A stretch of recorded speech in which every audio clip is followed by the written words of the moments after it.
안녕하세요. 삼국지로 인생을 바른 남자 황상규입니다. 이번에는 십상시와 칙사의 행포를 통해서 측근비리가 얼마나 무서운가를 살펴본 다음 그 해결책에 대해서 생각해 보도록 하겠습니다. 우리도 이미 측근비리를 경험한 바 있습니다.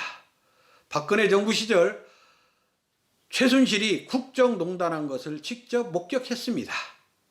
우리는 그 국정농단을 보고 분노하여 촛불혁명을 일으켜 박근혜 정부를 무너뜨렸습니다.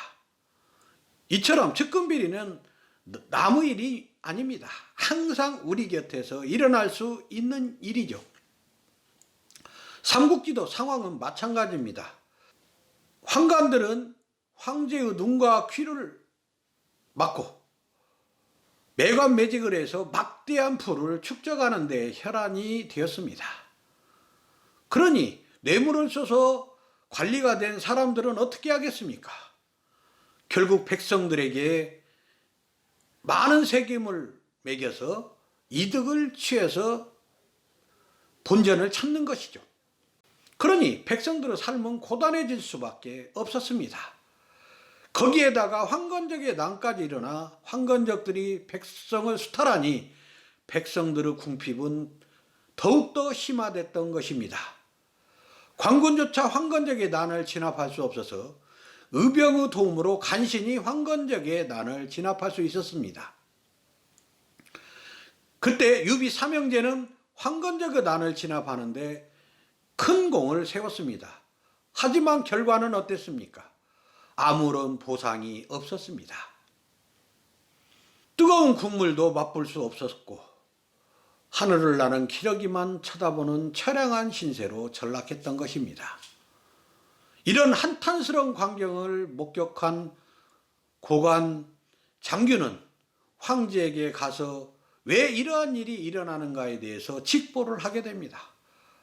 공을 세우고도 아무런 보상을 받지 못하는 이러한 상황을 황제에게 알린 것입니다.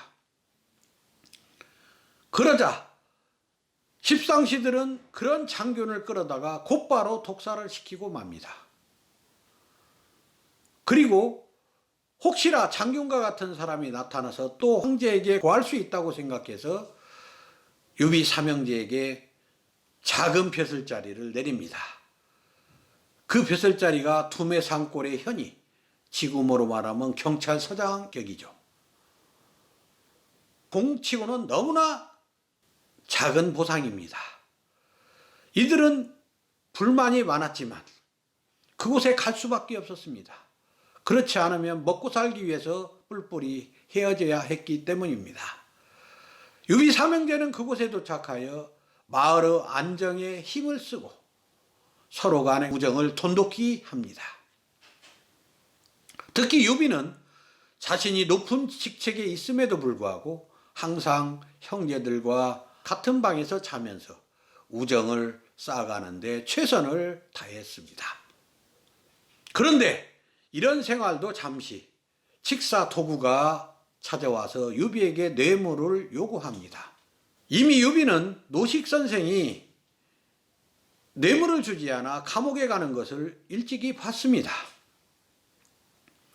그렇지만 유비는 도구에게 뇌물을 줄 돈도 없었거니와 이것은 인간의 도리가 아니라고 생각해서 도구에게 뇌물을 주지 않습니다.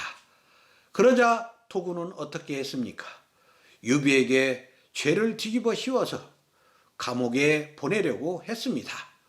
그러자 장비는 그 술을 먹고 도구를 나무에 매달아서 죽이려고 했습니다.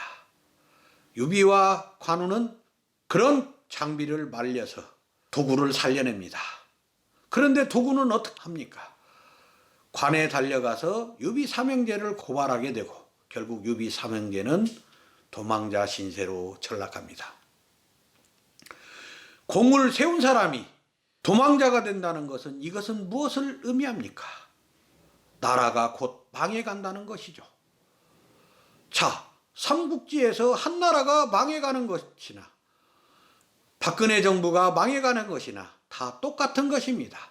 이처럼 측근들이 활보하게 되면 나라는 망조가 되는 것입니다. 그래서 중국의 법가 사상가인 한비자는 항상 측근을 경계하라고 합니다. 측근을 믿는 것은 곧 나라를 망하게 하는 것이기 때문입니다. 왜 우리는 측근을 믿어서는 안 될까요? 한비자가 볼 때 인간은 이기적일 수밖에 없기 때문입니다. 인간은 욕망이 무한해서 끝이 없습니다. 그래서 가진 사람들이 더 가지려고 하는 것이죠.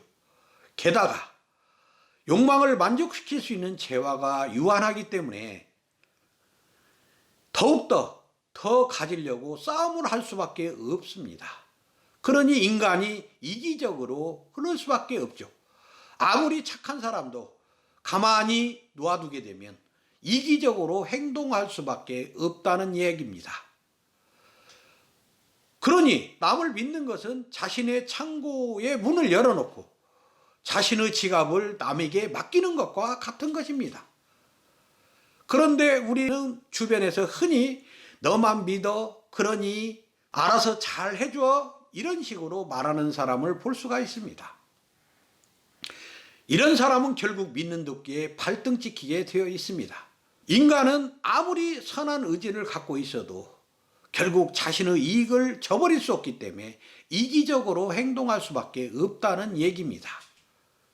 특히 측근이 아부하는 사람이라면 더욱더 조심해야죠.